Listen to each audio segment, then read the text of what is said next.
Dear students, welcome back to our channel Gyan Lab once again. आज हम आपके लिए लेकर आए हैं कंट्रोल एंड कोऑर्डिनेशन का लास्ट सेशन। जी हाँ, सही सुना आपने। आज का सेशन कंट्रोल एंड कोऑर्डिनेशन का लास्ट सेशन है फॉर 2021 बैच। तो आज के सेशन में हम पढ़ेंगे हमारे लास्ट ग्लैंड्स, पैनक्रियाज और बाकी के बचे हुए पार्ट के बारे में। ये वीडियो देखने से पहले मेरी आपसे सिंसियर रिक्वेस्ट है कि अब तक 40% स्टूडेंट्स ऐसे हैं जिन्होंने चैनल को सब्सक्राइब नहीं किया है, तो पहले चैनल को सब्सक्राइब कर लीजिए, फिर ये वीडियो देखिए। चलिए बढ़ते हैं इस वीडियो के आगे के टॉपिक की तरफ। तो आज हम बात करेंगे सबसे पहले पैनक्रियाज के बारे में। पैनक्रियाज क्या काम करते हैं? पैनक्रियाज इंसुलिन रिलीज करते हैं और डाइजेशन में हेल्प करते हैं। आपने 11th स्टैंडर्ड में पैनक्रियाज के बारे में काफी डिटेल में पढ़ा था, फिर भी मैं आपको वापस से एक बार बता देती हूँ ताकि आपका रिवीजन भी हो जाए और आपके एंट्रेंस के हिसाब से वापस से तैयारी भी हो जाए। तो देखो यहाँ पे पैनक्रियाज के बारे में क्या बताया गया। It develops from endoderm. Pancreas कौन से लेयर से बनता है? एंडोडर्म के टिश्यू से बनता है।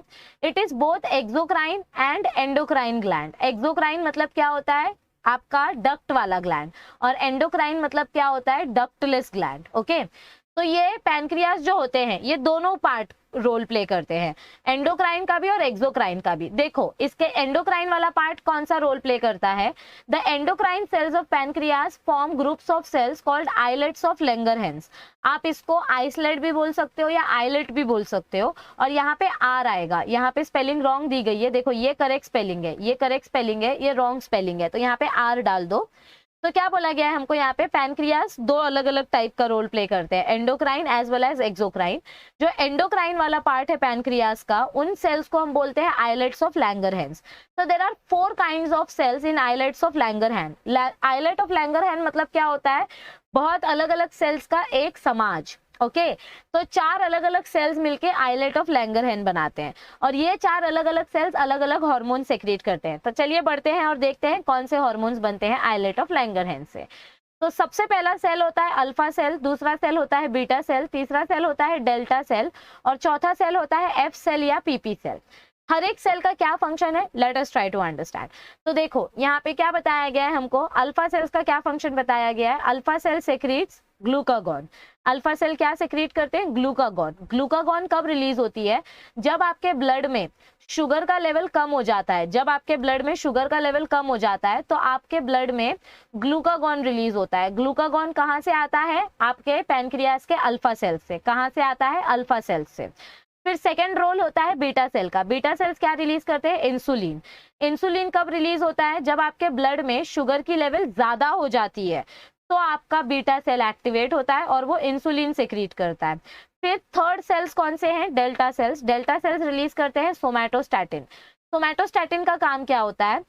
आपके बॉडी में, आपके ब्लड में अगर शुगर का बैलेंस इक्वल है, मतलब शुगर कम भी नहीं है और ज्यादा भी नहीं है, अगर ये बैलेंस्ड लेवल पे है, तो उस टाइम पे आपके ब्लड में सोमैटोस्टैटिन रिलीज होगा, जो ना तो ग्लूकागॉन बनने देगा ना इंसुलिन बनने देगा, मतलब बॉडी परफेक्ट चल रही है। ओके, और चौथा सेल है एफ सेल। एफ सेल क्या काम करता है? पैनक्रियाटिक पॉलीपेप्टाइड रिलीज करने का काम करता है, जिससे आपका डाइजेशन प्रोसेस फास्ट हो जाता है।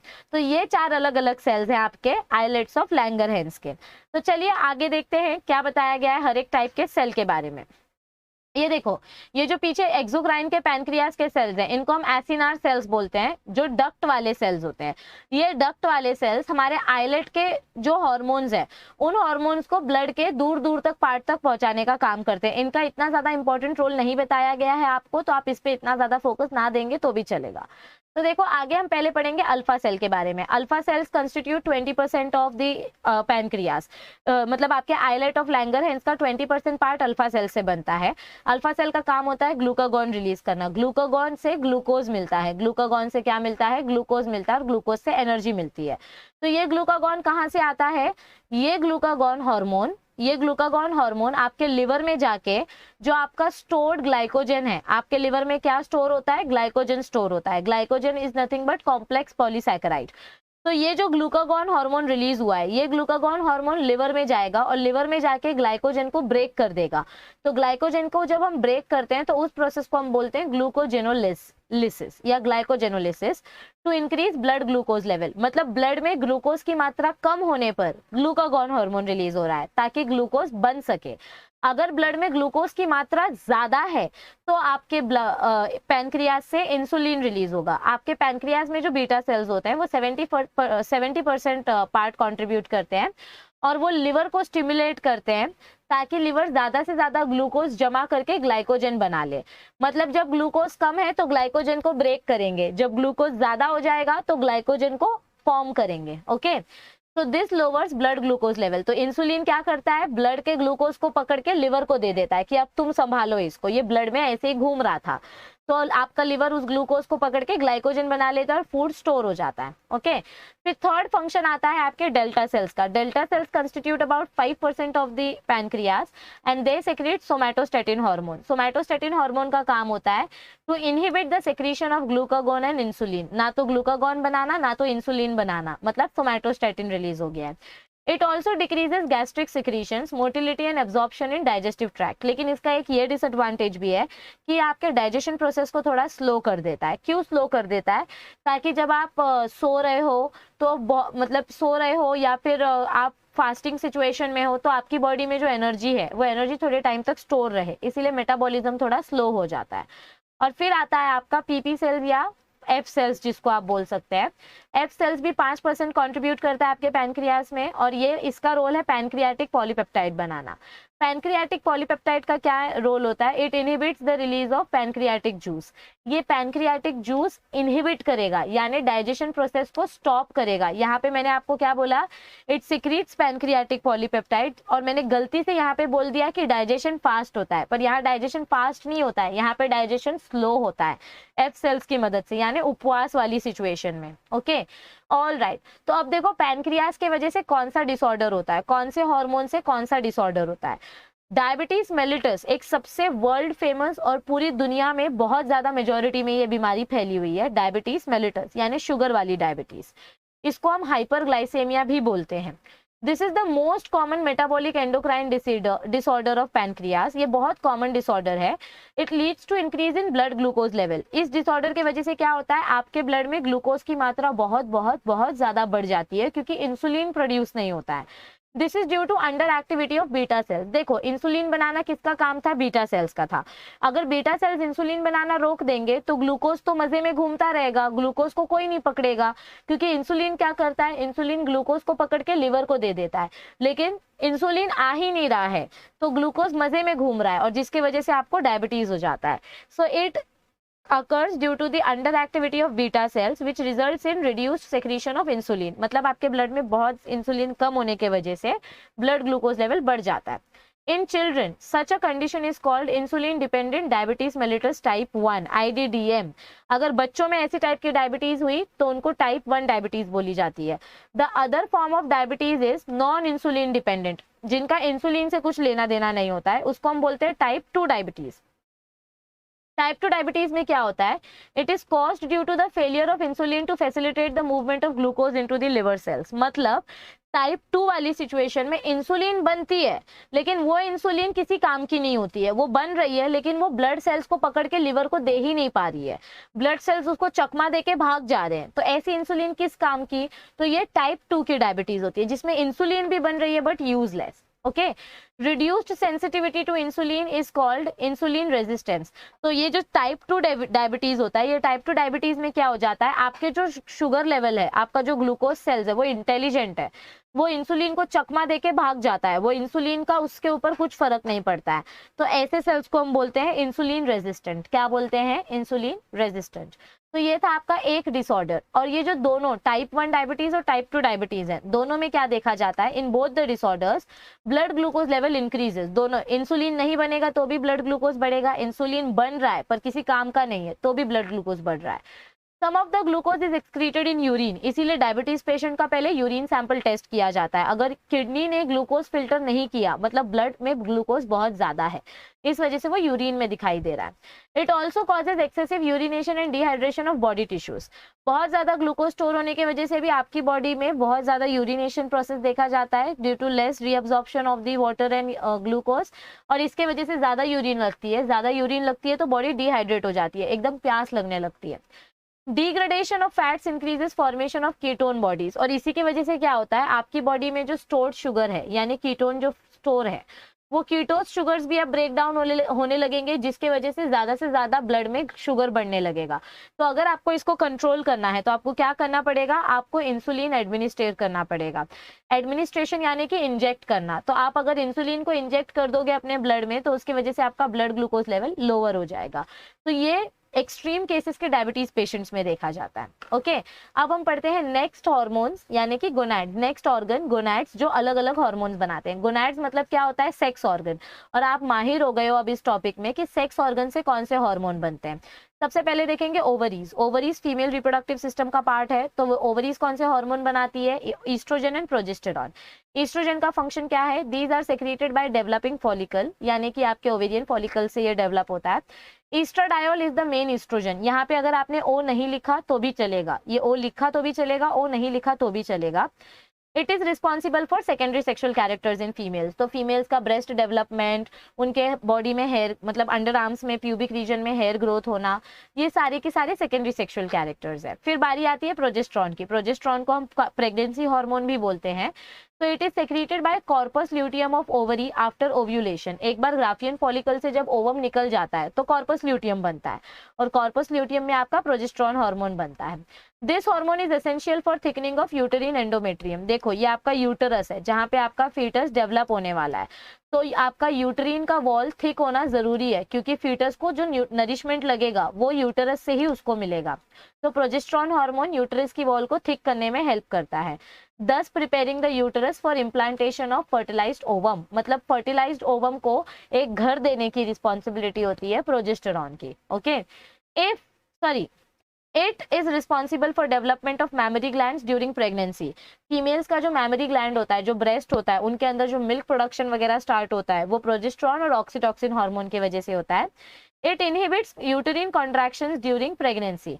प्रेगनेंसी के टाइम पे यूटरस कॉन्ट्रैक्ट नहीं होना चाहिए। यूटरस अगर कॉन्ट्रैक्ट होगा तो इमेच्योर प्रेगनेंसी होगी, यानी बच्चा डेवलप होने से पहले ही बर्थ ले लेगा। तो प्रोजेस्टेरॉन हार्मोन कॉन्ट्रैक्शन रोकता है। प्रोजेस्टेरॉन हार्मोन क्या करता है, कॉन्ट्रैक्शन रोकता है। ये कॉन्ट्रैक्शन रोकता है प्रोजेस्टेरॉन हार्मोन। और ऑक्सीटोसिन हार्मोन क्या करता है, कॉन्ट्रैक्शन करता है। ऑक्सीटोसिन हार्मोन के वजह से कॉन्ट्रैक्शंस होते हैं और प्रोजेस्टेरॉन के हार्मोन के वजह से कॉन्ट्रैक्शन नहीं होते हैं। तो जब फीमेल प्रेग्नेंट है तब कॉन्ट्रैक्शन नहीं होना चाहिए, तब प्रोजेस्टेरॉन हार्मोन काम करेगा। और जब चाइल्ड बर्थ होने वाला है, जब आपका बच्चा बाहर निकलने वाला है, डिलीवर होने वाला है, उस टाइम पे प्रोजेस्टेरॉन हार्मोन नहीं बनता है, उस टाइम पे ऑक्सीटोसिन हार्मोन बनता है और ये कॉन्ट्रैक्शन करता है यूटेरस का। बारी आती है रिलैक्सिन हार्मोन की। तो रिलैक्सिन हार्मोन क्या करता है, जब बच्चा डिलीवर होने वाला है तो डिलीवर होने से पहले ये हार्मोन फीमेल के सर्विक्स को रिलैक्स कर देगा ताकि थोड़ा सा स्पेस बढ़ जाए और बच्चा आसानी से डिलीवर हो सके। तो this hormone is secreted bye corpus luteum of the ovary at the end of the gestation period. Gestation period यानी कि आपका जब प्रेगनेंसी पीरियड खत्म होने वाला है, जब चाइल्ड बर्थ होने वाला है, उस पीरियड को। ओके, तो it relaxes the cervix of the pregnant female. ये हार्मोन क्या करेगा, प्रेग्नेंट फीमेल की सर्विक्स को थोड़ा रिलैक्स कर देगा, थोड़ा एक्सपांड कर देगा, ताकि आपका पेल्विक गर्डल का जो लिगामेंट्स है वो भी थोड़ा लूज हो जाए और बच्चा आसानी से बाहर आ सके for the easy birth of the young one. और लास्ट में आपका last hormone female reproductive system से जो बनता है that is inhibin. It is secreted bye again corpus luteum. It inhibits the FSH and GnRH production. FSH और GnRH production कब बनता है, ओवम के डेवलपमेंट के लिए। लेकिन अगर फीमेल प्रेग्नेंट हो गई है तो अब हमको नेक्स्ट ओवम डेवलप नहीं करना है। तो अगर ओवम डेवलप नहीं करना है तो उस टाइम पे FSH और GnRH हार्मोन बनते हैं। ठीक है, अब बारी आती है मेल के रिप्रोडक्टिव सिस्टम की। टेस्टिस। टेस्टिस कौन से हार्मोन्स बनाता है, androgen such as testosterone. Testosterone का क्या फंक्शन होता है, कहाँ से आता है testosterone, it is secreted from interstitial cells और लेडिक सेल्स। हमने देखा था ना सेमिनिफेरस ट्यूब्यूल्स के बाहर, यहाँ पे मतलब ऐसे बड़ा सा हमने TS ऑफ टेस्टिस देखा था। यहाँ पे ऐसे लेडिक सेल्स प्रेजेंट होते हैं जिनका काम होता है testosterone hormone banana. So by the influence of luteinizing hormone, these Leydig cells, they produce testosterone. Rise in the testosterone level in blood above normal inhibits LH secretion. क्या बोला गया है हमको यहाँ पे कि अगर आपके ब्लड में LH हार्मोन ज्यादा हो गया, मतलब मेल्स के ब्लड में अगर LH हार्मोन का प्रोडक्शन ज्यादा हो गया तो उसके वजह से आपका सॉरी, अगर टेस्टोस्टेरॉन का लेवल ज्यादा हो गया तो टेस्टोस्टेरॉन की वजह से एलएच का प्रोडक्शन स्लो हो जाएगा, एलएच का प्रोडक्शन क्या हो जाएगा, स्लो हो जाएगा। और अगर एलएच का प्रोडक्शन स्लो हो गया तो वापिस से टेस्टोस्टेरॉन हार्मोन नहीं मिलेगा, मतलब it is a cyclic pathway. पहले एलएच हार्मोन एक्टिवेट होता है तो एलएच हार्मोन की वजह से आपके लेडिक सेल्स एक्टिवेट होते हैं और लेडिक सेल्स टेस्टोस्टेरॉन हार्मोन बनाते हैं। लेकिन ये टेस्टोस्टेरॉन हार्मोन बढ़ते ही जा रहा है, बढ़ते ही जा रहा है, बढ़ते ही जा रहा है। अगर ये ज्यादा बढ़ गया तो इसके वजह से आपका एलएच हार्मोन इनहिबिट हो जाएगा, एलएच हार्मोन इनहिबिट हो जाएगा तो लेडिक सेल्स एक्टिवेट नहीं होंगे, लेडिक सेल्स एक्टिवेट नहीं होंगे तो आपका टेस्टोस्टेरॉन का हार्मोन प्रोडक्शन स्टॉप हो जाएगा। ओके, क्योंकि हमने हमेशा क्या पढ़ा है बायोलॉजी में, कोई भी चीज बहुत ज्यादा या बहुत कम नहीं होनी चाहिए। अब आगे देखो क्या बताया गया है हमको, it is also responsible for appearance of secondary sexual characters. क्या बोला गया है बच्चों हमको यहाँ पे, कि हमारा जो टेस्टोस्टेरॉन है ये हार्मोन सेकेंडरी सेक्सुअल कैरेक्टर्स भी देता है मेल्स को, such as facial and pubic hair, चेहरे पे दाढ़ी मूंछ आ जाना, रिप्रोडक्टिव रीजन के आसपास प्यूबिक हेयर, अंडर आर्म्स में हेयर ग्रोथ हो जाना, लड़कों की वॉइस डीप हो जाती है, बहुत हैवी हो जाती है, उनका लैरिंग्स हैवी हो जाता है, तो ये भी एक सेकेंडरी सेक्सुअल कैरेक्टर्स है मेल्स का। ब्रॉडनिंग ऑफ शोल्डर, उनके शोल्डर ऐसे ब्रॉड हो जाते हैं, स्पेशली जो जिम जाते हैं। मेल अग्रेसिवनेस, बहुत ज्यादा गुस्सा आता है टेस्टोस्टेरॉन हार्मोन ज्यादा होने की वजह से। So it also helps in maintenance of testis, और ये टेस्टिस को भी मेंटेन करने में हेल्प करते हैं, जिससे आपका स्पर्म डेवलपमेंट में रोल प्ले होता है। अब नेक्स्ट आता है आपका diffuse endocrine glands. Diffuse endocrine glands यानी कि जो आपकी बॉडी में तब बनते हैं जब उनकी जरूरत होती है, हमेशा नहीं प्रेजेंट होते हैं। ओके, तो सबसे पहला एग्जांपल है प्लेसेंटा। प्लेसेंटा कब बनता है, आप इसमें एक्सपर्ट हो, प्रेगनेंसी में। ओके, जब फीमेल की प्रेगनेंसी को 3 महीने हो जाते हैं तो प्लेसेंटा फॉर्मेशन होता है। It is the intimate connection between fetus and uterine wall of the mother for physiological exchange of material. Mother जो खाना खा रही है, समझो ये मदर का वुम्ब है और यहाँ पे आपका प्लेसेंटा डेवलप हुआ है, और यही प्लेसेंटा आपके फीटस के बॉडी से कनेक्टेड है। ओके, तो ये प्लेसेंटा आपके मदर के फूड को डायरेक्ट आपके फीटस के बॉडी में डालेगा। समझ में आई बात? Placenta is temporary endocrine gland, ये टेम्पररी ग्लैंड होती है, ये प्रेगनेंसी खत्म होने के बाद वापस से डिस्ट्रॉय हो जाती है। During pregnancy placenta secretes hormone such as, pregnancy के टाइम पे देखो प्लेसेंटा से कौन से हार्मोन्स बनते हैं, estrogen, progesterone and HCG and human placental progesterone. These hormones check, इन हार्मोन्स का काम क्या है, these hormones check the contraction of uterine muscles and also maintain the thickness of uterine endometrium, thus they help to maintain pregnancy. मतलब बच्चे को कहीं से भी खाने की कमी ना हो, इस चीज की गारंटी आपका प्लेसेंटा लेता है। ओके, यूटरस का वॉल प्रॉपर थिक है कि नहीं है, बच्चे को खाना मिल रहा है कि नहीं मिल रहा है, वो सारी रिस्पॉन्सिबिलिटी प्लेसेंटा की होती है। अब हमको लास्ट के पार्ट में गैस्ट्रो इंटेस्टिनल ट्रैक्ट के हार्मोन्स के बारे में बताया गया है। गैस्ट्रो इंटेस्टिनल ट्रैक्ट यानी आपका digestive system. In the gastro intestinal mucosa certain cells are endocrine in function. आपने 11th स्टैंडर्ड में एनिमल टिश्यू के चैप्टर में आप इंटेस्टाइन के बारे में पढ़ा था, उसमें आपने देखा था कि इंटेस्टिनल स्ट्रक्चर में जो म्यूकस लेयर प्रेजेंट होती है, जो चिपचिपी लेयर प्रेजेंट होती है, वहां पे कुछ सेल्स एंडोक्राइन फंक्शन करते हैं। These cells produce some hormones which play vital role, vital यानी very important role in digestive processes and flow of digestive juices, यानी कि आपकी बॉडी में कुछ ऐसे एंजाइम्स, कुछ ऐसे हॉर्मोन्स बनेंगे जो डाइजेशन प्रोसेस को फास्ट करेंगे या स्लो करेंगे। तो पहला हार्मोन है गैस्ट्रिन। गैस्ट्रिन हार्मोन क्या करता है, ये आपके गैस्ट्रिक ग्लैंड्स को स्टिमुलेट करता है ताकि आपकी बॉडी में गैस्ट्रिक जूस बने। गैस्ट्रिक जूस बनेंगे तो अलग अलग एंजाइम्स बनेंगे और फूड डाइजेशन फास्ट होगा। फिर सेकंड हार्मोन होता है secretin. It is responsible for secretion of pancreatic juice. ये हार्मोन पैनक्रियास से जूस निकालने में हेल्प करता है और बाइल जूस भी निकालने में हेल्प करता है from, it is responsible for secretion of pancreatic juice and bile juice from pancreas and liver. इधर पे पैनक्रियाज आएगा और इधर पे लिवर। देखो पैनक्रियाटिक जूस पैनक्रियाज से मिलता है और बाइल जूस लिवर से मिलता है। ये स्पेलिंग बहुत गंदी मिस्टेक हुई है, इसको करेक्ट कर लो। तो ये किसके वजह से हो रहा है, पैनक्रियाज से पैनक्रियाटिक जूस और लिवर से बाइल जूस कैसे मिल रहे हैं, सेक्रेटिन हार्मोन की मदद से। फिर बारी आती है कोलेसिस्टोकाइनिन यानी सीसीके हार्मोन की। इसका फंक्शन क्या होता है, this hormone stimulates the pancreas to release its enzyme and also stimulate gall bladder to release bile. मतलब पहले सेक्रेटिन हार्मोन बना तो आपके पैनक्रियाटिक जूस और आपका ये बाइल जूस बनता है। अब बाइल जूस बनने के बाद वो रिलीज कब होता है, जब सीसीके हार्मोन प्रोड्यूस होता है। तो पैनक्रियाटिक जूस और बाइल जूस बनता है सेक्रेटिन हार्मोन के वजह से, लेकिन बन के वो सिर्फ रेडी रहता है। वो रिलीज कब होता है, जब सीसीके हार्मोन बनता है। ओके, फिर नेक्स्ट आता है enterogastrone, that is gastric inhibitory peptide. It slows gastric contractions and inhibits the secretion of gastric juice. जब आप सो रहे हो या जब आपने खाना नहीं खाया है तो उस टाइम पे गैस्ट्रिक जूस बना के क्या फायदा है, तो उस टाइम के आपकी बॉडी में एंजाइम ज्यादा नहीं बनते हैं और जिसकी वजह से डाइजेशन प्रोसेस थोड़ा स्लो हो जाता है, स्पेशली फास्टिंग सिचुएशन में। और अब आता है आपका next organ, that is kidney. ये हमारे चैप्टर का लास्ट पार्ट है। किडनी का क्या रोल होता है? किडनी को हम रीनल ऑर्गन भी बोलते हैं। It produces a special enzyme known as renin, erythropoietin and calcitriol, these are special hormones. Renin का काम होता है आपके ब्लड प्रेशर को मेंटेन करना, सोडियम पोटेशियम बैलेंस करना। एरिथ्रोपोइटिन का काम होता है आरबीसी प्रोडक्शन देखना, और कैल्सिट्रायोल का फंक्शन होता है active form of vitamin cholecalciferol D3, मतलब कैल्सिट्रोल की वजह से विटामिन डी बनता है जिसकी वजह से आपकी बोन में स्ट्रेंथ आती है। फिर नेक्स्ट ऑर्गन आता है heart. Heart is atrial natriuretic. Heart is regulated by ANF hormone. Heart को कौन रेगुलेट करता है? ANF hormone. And this hormone increase in sodium concentration और excretion by kidneys and reduces blood pressure। तो ये ANF hormone क्या करता है? ये ANF हार्मोन आपका जो सोडियम है उस सोडियम को आपके एक्सक्रीटरी सिस्टम की मदद से बाहर फेंक देता है। अगर आपका सोडियम कम हो गया तो आपका ब्लड प्रेशर रिड्यूस हो जाएगा, आपके इम्पल्सेस लो हो जाएंगे। मैंने आपको पहले ही बोला था, लो सोडियम मतलब लो बीपी। तो ये ANF क्या करता है? ये सोडियम का बैलेंस मेंटेन करके रखता है।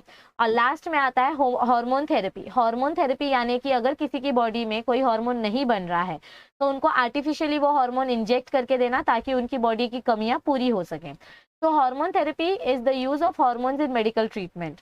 Hormone therapy is applied in pregnancy. अगर प्रेगनेंसी का कोई हार्मोन नहीं बन रहा है तो बाहर से इंजेक्ट किया जाता है। मीनोपॉज के टाइम पे भी हार्मोन थेरेपी यूज की जाती है। जिन फीमेल्स का पीरियड्स रुक जाता है तो उनको बहुत सारी प्रॉब्लम्स होती हैं, उनकी बॉडी में कैल्सिट्रायल वगैरह बंद हो जाते हैं बनना, तो उस केसेस में भी हार्मोन थेरेपी काफी हेल्प करती है। ऑस्टियोपोरोसिस, यहाँ पे ओ आएगा, स्पेलिंग मिस्टेक है। ऑस्टियोपोरोसिस यानी कि जब आपकी बॉडी में कैल्शियम डीमिनरलाइजेशन हो रहा है, बोन्स में से जब कैल्शियम बाहर निकल रहा है यानी पैराथ हार्मोन के वजह से, तो उस सिचुएशन में भी आपकी बॉडी में हार्मोन थेरेपी की जा सकती है। ग्रोथ हार्मोन डेफिशिएंसी, बचपन में अगर बहुत कम ग्रोथ हार्मोन प्रोड्यूस हुआ है तो कुछ हार्मोन्स हैं जो शायद आपकी ग्रोथ बढ़ा सकते हैं, लेकिन उसको इंजेक्ट करने की एक पर्टिकुलर एज होती है और वो सबके ऊपर असर करेगा इसकी गारंटी नहीं होती है। देन इंसुलिन रेजिस्टेंस कम करने के लिए इंसुलिन हार्मोन प्रोवाइड किया जाता है ताकि ब्लड ग्लूकोज लेवल मेंटेन रहे। कैंसरस सिचुएशंस में भी हम अलग अलग हार्मोन्स बॉडी को प्रोवाइड करते हैं। तो इस तरीके से आपका ये चैप्टर होता है समाप्त। आई होप आपको ये पूरा चैप्टर समझ में आया होगा। तो अच्छा लगे वीडियो लाइक कर देना, फ्रेंड्स के साथ शेयर कर देना। अब तक सब्सक्राइब नहीं किया है तो सब्सक्राइब कर दो। मेरी आपसे बार बार एक ही रिक्वेस्ट है, प्लीज 11th स्टैंडर्ड के स्टूडेंट्स के साथ हमारी चैनल को शेयर कीजिए, क्योंकि हमने उनका बायो और फिजिक्स का सिलेबस स्टार्ट कर दिया है और उनको हम फ्री टारगेट के नोट्स दे रहे हैं। फ्री टारगेट के नोट्स दे रहे हैं, सॉफ्ट कॉपी बायो और फिजिक्स की। तो जितना आप उनके साथ चैनल शेयर करेंगे उनकी हेल्प हो जाएगी और 12th स्टैंडर्ड में उनका भी काफ़ी फायदा हो जाएगा, फ्री एजुकेशन उनको मिल जाएगी। तो सेल्फिश मत बनिए, जैसे अब तक सपोर्ट करते आए हैं वैसे आगे भी सपोर्ट करना, प्यार दिखाते रहना और 11th स्टैंडर्ड के स्टूडेंट्स के साथ वीडियोस को शेयर करते रहना। अपनी तबीयत का ध्यान रखिए, जैसे मैंने प्रॉमिस किया था 1 अप्रैल को आपको एक सरप्राइज मिलेगा, तो सरप्राइज मिलेगा, डोंट वरी अबाउट इट। बस पढ़ते रहो, हमें प्यार दिखाते रहो, हम आपके लिए मेहनत करते रहेंगे। बने रहिए ज्ञान लैब चैनल के साथ, मिलते हैं जल्दी। Thank you, stay tuned, see you soon.